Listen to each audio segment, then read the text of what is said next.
Hello, hi, how are you? నేను మీ గణేష్ తెలుగు. మీ అందరి కోరిక మేరకు గణేష్ తెలుగు ఆన్లైన్ క్లాసెస్ మనం స్టార్ట్ చేస్తున్నాం. మీరు ప్లే స్టోర్లోకి వెళ్ళి ముందుగా గణేష్ తెలుగు ఆన్లైన్ యాప్ని డౌన్లోడ్ చేసుకోండి. ప్రతిరోజు ఇప్పుడు అనుకున్నటువంటి షెడ్యూల్ ప్రకారం అయితే ఈవినింగ్ 7 గంటలకి లైవ్ క్లాసెస్ ఉంటాయి. మీరందరూ దీన్ని సద్వినియోగం చేసుకోండి. మీ ఫ్రెండ్స్ కూడా షేర్ చేసి నాకు కొంచెం సహకరించగలరు.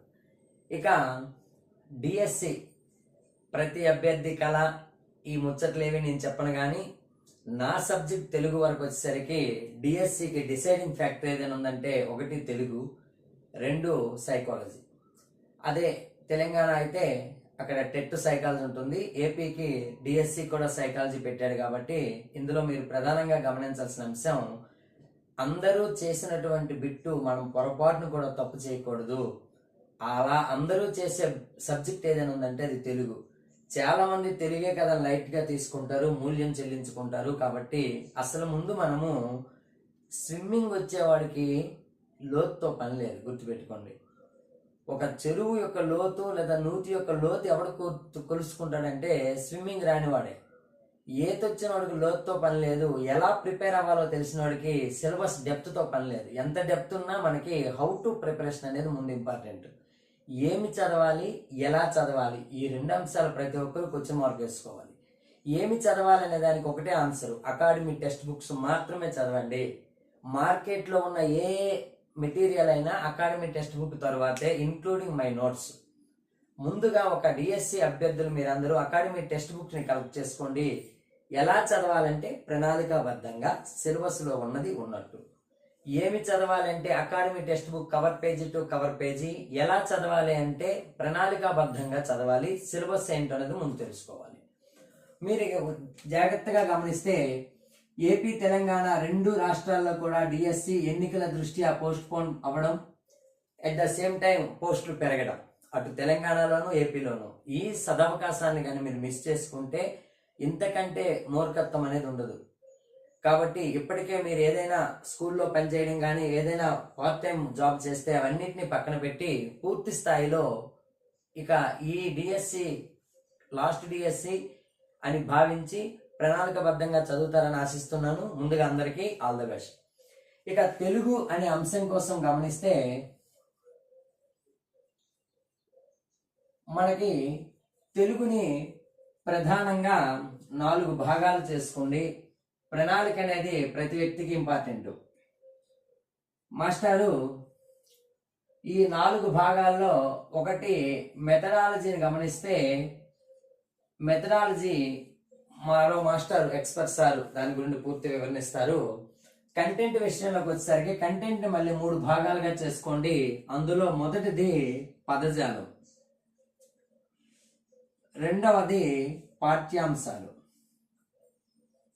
మూడవది వ్యాకరణాంశాలు. ప్రతి డిఎస్సి ఆస్పిరెంట్, టెట్ ఆస్పిరెంట్స్ చేసిన మొదటి పని ఏంటంటే గ్రామర్ పై పూర్తి అవగాహన కల్పించుకోవడం, మెథడాలజీ వినడము, కొంతవరకు చదవడం, పాఠ్యాంశాలని కొంచెం లైట్గా ఆ కవులు రచనలు ఎంత చదివినా గుర్తుండవని లైట్గా చదవడం. అసలు పూర్తిగా పట్టించుకోనిది ఏదైనా ఉందంటే పదజాలం. ఈ అర్థాలు, పర్యాయ పదాలు, నానార్థాలు, వ్యుత్పత్తార్థాలు ఇవన్నీ కూడా ఎన్ని చదివినా ఎక్కడి నుంచి వస్తుందో తెలియదు కదని పదజాలాన్ని పూర్తిగా పక్కన పెట్టేస్తారు. వాస్తవానికి మీరు చేయాల్సిన మొదటి పని, అది తెలుగైనా ఇంగ్లీష్ అయినా, లాంగ్వేజ్ లో పదజాలం అనేది ప్రధానం. ఇంగ్లీష్ లో కూడా జాగ్రత్తగా మీరు గమనిస్తే అందరూ కూడా నాకు టెన్స్ వచ్చు, వాయిస్ వచ్చు, స్పీచ్ వచ్చు, ఆ రోజులు పోయాయి, గుర్తుపెట్టుకోండి. సందులు వచ్చు, సమాసాలు వచ్చు, ఛందస్సు వచ్చు అంటే జాబ్ వచ్చేస్తుంది అనే రోజులు ఎప్పుడో పోయాయి.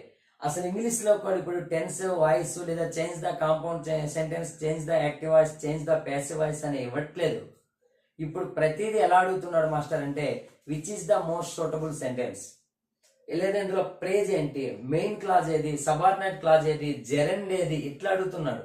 అంటే ఒక వాక్య నిర్మాణం మీద పూర్తిగా అవగాహన కావాలి. వాక్య నిర్మాణం అంటే ఇస్ నథింగ్ బట్ ఇంగ్లీష్. ఆంగ్లం, ఇంగ్లీష్ రావాలి తప్ప నాకు టెన్స్ వచ్చు, వాయిస్ వచ్చు అంటే కుదరదు. అలాగే తెలుగులో కూడా నాకు సందులు వచ్చు, సమాసాలు వచ్చు అంటే మేనేజ్ చేయలేము నాన్న. పూర్తిగా తెలుగు అనే సబ్జెక్టు, తెలుగు భాషపై పూర్తి పట్టు రావాలి. అది దేనికి ఆధారం అంటే ప్రధానం పదజాలం.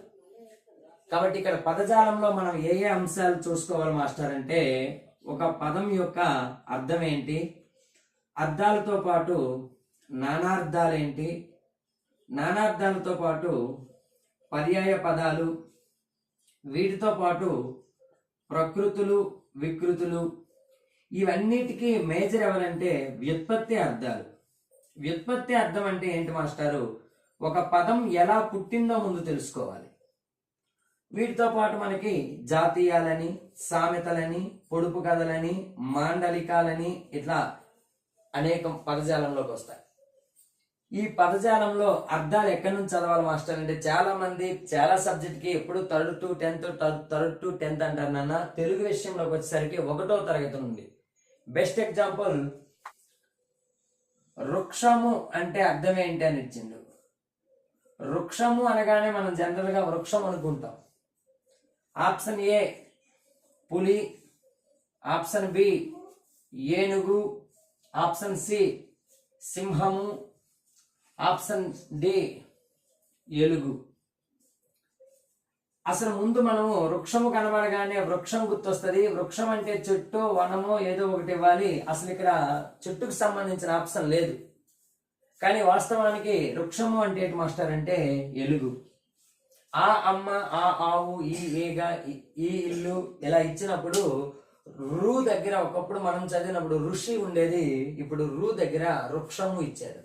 ఇప్పుడు వృక్షము అంటే ఏంటి మాస్టర్ అంటే ఎలుగు బంటి లేదా ఎలుగు గొడ్డు అంటాం కదా, దీన్ని వృక్షము సంస్కృతంలో. ఇది ఎక్కడ ఉంది మాస్టర్ అంటే 1వ తరగతిలో. కాబట్టి వృక్షము రేపు అర్థం ఇస్తే చాలు మన జీవితం మారిపోవడానికి. అందుకే 1వ తరగతి కవర్ పేజ్ నుండి. కవర్ పేజ్ అని ఎందుకు చెప్తుందంటే, తెలంగాణలో టెక్స్ట్ బుక్ ఒకటి తీసుకుంటే సింగిడి అనే పదం ఉంది. టెక్స్ట్ బుక్ పేరే, టైటిలే సింగిడి ఇచ్చారు. ఇక్కడ సింగిడి అనేది ప్రతిరోజు తెలుగు టెక్స్ట్ బుక్ తీసిన ప్రతి అభ్యర్థి సింగిడి చూస్తాడు, కానీ ఆ అట్ట పక్కకు తీస్తాడు. వాస్తవానికి సింగిడి అంటే ఏంటి మాస్టర్ అంటే ఇంద్రధనస్సు. అంటే ఇక్కడ అప్పటి వరకు black and white text books రంగుల్లో అందించడం వల్ల రంగులు అని చెప్పడాన్ని ఇంద్రధనస్సు, దాన్నే సింగిడి అనే పేరు పెట్టాడు. కాబట్టి రేపు అర్థాల్లో మనకు అదే వచ్చు. ఇలా కవర్ పేజ్ నుండి కవర్ పేజ్ వరకు పదజాలాన్ని ముందుగా మనము దృష్టి పెట్టాలి. ఆ అర్థాలు వచ్చినప్పుడే మనకి అపరిచిత పద్యం వచ్చినా, అపరిచిత గద్యం ఇచ్చినా మనం ఖచ్చితంగా చేయగలుగుతాం. ఇది స్టెప్ 1. స్టెప్ 2 మనకి పాఠ్యాంశాలు. మీకు బెస్ట్ ఎగ్జాంపుల్ అంటే పదజాలం మీద 2012 డిఎస్సి ఒకసారి చూసుకుంటే, చాలాసార్లు డెమోలో నేను చెప్పాను. అస్తవ్యస్తం అనే పదం ఇచ్చిండు. ఆప్షన్ ఏ అస్తవ్యస్తం, ఆప్షన్ బి అస్తవ్యస్తం, ఆప్షన్ సి అస్తవ్యస్తం, ఆప్షన్ డి అస్తవ్యస్తం. ఎంత ఈజీ బిట్ అంటే ఇందులో సరైన పదం ఏది అన్నాడు, అంతే. ఇక అందరు కూడా అస్తమస్తమైంది, అంతే. ఇక జాగ్రత్త గమనిస్తే ఇందులో సరైన ఆన్సర్ ఏంటి మాస్టర్ అంటే ఏ. మీకు తెలియని విషయం ఏంటంటే, 2వ రోజు కీ ఇచ్చినప్పుడు ఒక్కొక్క ఇన్స్టిట్యూట్ డైరెక్టర్లు ఒక్కొక్క విధంగా కీ ఇచ్చారు. ఫైనల్ కీలో గవర్నమెంట్ ఒకటి ఇచ్చింది, చివరిగా కోర్టుకి వెళ్తే ఒకటి ఆన్సర్ అయింది. అంటే కోర్టుకి వెళ్ళే వరకు ఏది ఆన్సరో తెలియని సందర్భం. మనకు జాగ్రత్తగా గమనిస్తే భేదం అనే పదానికి ఎక్కడ ఒత్తు పెట్టాలో తెలియదు. భేదం అనే దానికి దాకొత్తు పెట్టే వాళ్ళకు బాకొత్తు పెట్టేది వాడు పలగిస్తాడు వాడు. లేదా ఒక సందర్భం అనే పదాన్ని తీసుకున్నాయి. ఇలా ఒక పదం ఎలా రాయాలో కూడా మనకు తెలియనటువంటి పరిస్థితిలో మనం తెలుగు ఏదో వచ్చనే భ్రమలో ఉంటున్నాం. కాబట్టి టెక్స్ట్ బుక్ చదువుతున్నప్పుడే ప్రతి పదం యొక్క అర్థం ఏంటో తర్వాత ముందు ఆ పదం ఎలా రాయాలో కూడా మనం నేర్చుకోవాలి. రేపు మన ఉపాధ్యాయుడు అయిన తర్వాత విద్యార్థులకి మనము డిక్టేషన్ ఇస్తాం. డిక్టేషన్ ఇచ్చినప్పుడు నీకే ఆ పదం రాయడం రానప్పుడు విద్యార్థులకు నువ్వు ఎలా కరెక్ట్ చేస్తావు? కాబట్టి ఒక ఉపాధ్యాయుడికి బోధించడానికి కావలసిన సామర్థ్యం ఉందా లేదా టెస్ట్ చేసేది డిఎస్సి. మన యొక్క ఇంటెలిజెన్స్ కాదు, అసలు ఉపాధ్యాయుడిగా విద్యార్థులకు బోధనా సామర్థ్యం ఉపాధ్యాయుడిగా ముందు మనకు ఉందా లేదని మన యొక్క సామర్థ్యాన్ని పరీక్షిస్తాడు, మన జ్ఞాపక శక్తిని కాదు. కాబట్టి టెట్ అనేది ఉపాధ్యాయ అర్హత పరీక్ష అయితే డిఎస్సి అనేది బోధించడానికి కావలసిన సామర్థ్యాన్ని మనకు పరీక్షిస్తారు. కాబట్టి టెక్స్ట్ బుక్ లో ఉన్న ప్రతి అంశాన్ని బోధించగలిగిన సామర్థ్యాన్ని మనం పెంపొందించుకోవాలి. ఇది క్లియర్ గా ఉంటారు మీకు. అంతేగాని ఏదో గుడ్డెద్దు చేలో పడినట్టు చదవకుండా పదం టు పదం చూడండి. 2 ఇక ఇదైతే ఓకే. మరి మాకు 1వ తరగతి నుండి 10వ తరగతి టెక్స్ట్ బుక్స్ లేవు, వారి కోసమే వస్తున్నా చివరిలో మాట్లాడింది. ఇదంతా కూడా నేను 1వ తరగతి నుండి 10వ తరగతి వరకు ప్రతి పాఠ్యాంశంలో ఉన్న పదజాలం ఏంటి, వ్యాకరణ అంశాలు ఏంటి, ప్రతిదీ కూడాను మీకు నోట్స్ ఇస్తాను. పదజాలం కూడా మన దగ్గర యాప్ లో ఉంటుంది. మీ క్లాస్ విన్న తర్వాత ఆ క్లాసుకు సంబంధించినటువంటి అంశము నోట్ రూపంలో మీకు యాప్ లో అప్లోడ్ చేస్తాను. మీరు క్లాస్ విన్నాక ఆ నోట్స్ తీసుకుంటే హ్యాపీగా మీకు ఫుల్ఫిల్ అయిపోతుంది. కాబట్టి మీరేం భయపడొద్దు. ముందు అసలు ఎలా చదవాలనే దాని గురించి సార్ ఏం చెప్తున్నారు అనేది ఒకసారి జాగ్రత్తగా వినండి.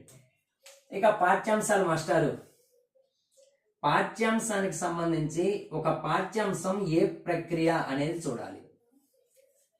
అది ఇతిహాసమా, పురాణమా, ప్రబంధమా, గల్పిక, వార్తా వ్యాఖ్య, సంపాదకీయమా, గజల్లా, నానీలా, యక్షగానమా, బుర్ర కథల, స్వీయ చరిత్ర, జీవిత చరిత్ర, స్వగతమా అని తెలుసుకోవడంతో పాటు అసలు ఇతిహాసం అంటే ఏంటి, పురాణం అంటే ఏంటి, ప్రబంధం అంటే ఏంటి, కావ్యం అంటే ఏంటి, గల్పిక అంటే నిర్వచనం ఏంటి అనేది మనకి టెక్స్ట్ బుక్ లో ఒక 2 లైన్లో ప్రతిది ఇచ్చాడు. తొల్లేటి కథలే ఇతిహాసాలని, ఇది ఇలా జరిగింది ఇతిహాసం అని, పూర్వపు రాజుల గాథలే ఇతిహాసాలని, పురుషార్థాలను బోధించేవి ఇతిహాసాలని, ఒక వ్యక్తి జీవిత విశేషాంశాలని తనకు తానుగా గ్రంథస్థం చేసుకోవడాన్ని ఆత్మకథని, పాడుకోవడానికి లయబద్ధంగా ఉంటూ మాత్రా ఛందస్సుతో కూడిందే గేయము అని, ఇలా ప్రతి ప్రక్రియ ఏంటి, ఆ ప్రక్రియ ఏంటి, నిర్వచనం ఏంటి అనేది మనం నేర్చుకోవాలి. ప్రక్రియతో పాటు ఇతివృత్తం. మాస్టారు ఇతివృత్తం అంటే ఏంటి? ఒక పాఠ్యాంశం బోధించినప్పుడు విద్యార్థి ప్రవర్తనలో మార్పును మనం గ్రహిస్తాం. మన మెథడాలజీలో మనకి ఇట్నే స్పష్టీకరణలు అంటారు. కాబట్టి స్పష్టీకరణలు అంటే ఏంటి మాస్టారు? విద్యార్థి నుండి మనము అతని ప్రవర్తనలో ఆశించినటువంటి ప్రవర్తనలో వచ్చినటువంటి మార్పులే స్పష్టీకరణలు. ఇక్కడ తెలుగులో ఇతివృత్తం అంటే ఏంటంటే ఒక పాఠ్యాంశం బోధించినప్పుడు ఆ పాఠ్యాంశం బోధించడం వల్ల విద్యార్థి ప్రవర్తనలో ఏ మార్పును మనం ఆశిస్తున్నామో అది ఇతివృత్తం. ఉదాహరణకి స్త్రీలు పొంగిన జీవగడ్డ అనే పాఠ్యాంశం బోధించామంటే విద్యార్థుల్లో దేశభక్తిని పెంపొందించడానికి, అమ్మ కోసం అనే పాఠ్యాంశం బోధిస్తున్నామంటే మాతృభక్తి కోసం, నాయనమ్మ అనే పాఠ్యాంశాన్ని బోధిస్తున్నామంటే విద్యార్థుల్లో వృద్ధుల పట్ల వైఖరి. ఇలా ఒక పాఠ్యాంశం యొక్క ఇతివృత్తం మనం ఖచ్చితంగా నేర్చుకోవాలి. ఎప్పుడైతే ప్రక్రియ ఇతివృత్తం వచ్చిందో కొన్ని పాఠ్యాంశాలకి నేపథ్యం, దాని పూర్వపరాలు తెలియాలి. ఏది తెలియకుండా ఒక పాఠ్యాంశాన్ని ఉపాధ్యాయుడు విద్యార్థులకి బోధించలేడు.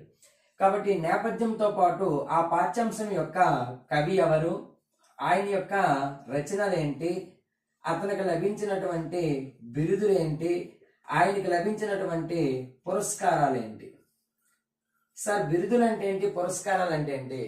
ఒక కవి ఒక వ్యక్తికి సంబంధించిన బిరుదులు అందరికీ పంచిపెట్టేవి పురస్కారాలు. పద్మశ్రీ కొన్ని 100 మంది ఉంటారు, పురస్కారం.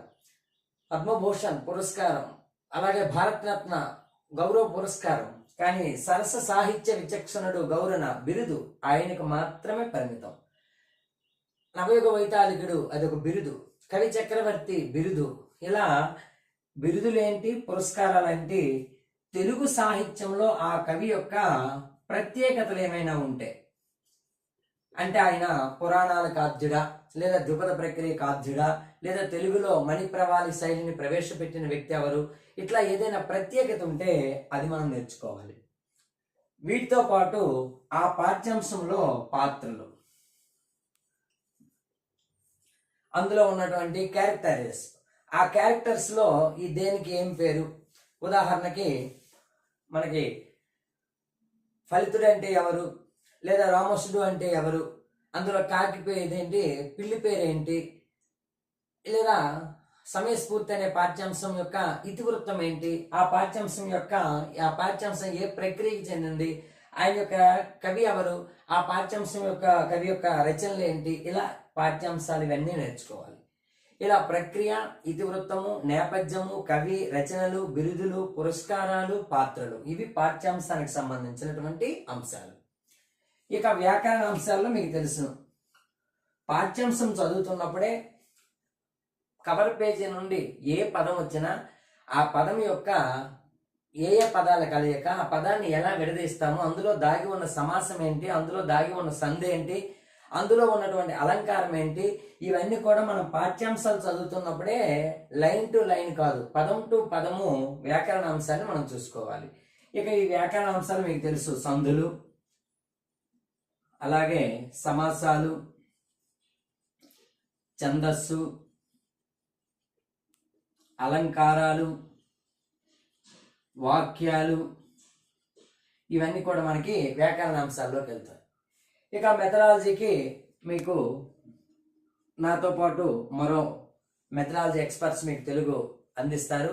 ఆ మెథడాలజీకి సంబంధించినటువంటి టెట్ అయితే 6 మార్కులు, డిఎస్సి అయితే అక్కడ ఉన్నటువంటి 8 బిట్స్, ఇలా అక్కడ ఉన్నటువంటి దీని ప్రకారం మెథడాలజీ ఎక్స్పర్ట్స్ మీకు పూర్తి వివరణ ఇస్తారు. ఇది మనకి సూక్ష్మంగా అసలు తెలుగు ఏ అంశాలు, ఇందులో ఉన్నటువంటి సిలబస్ ఏంటనేది ముందు మనం తెలుసుకోవాలి.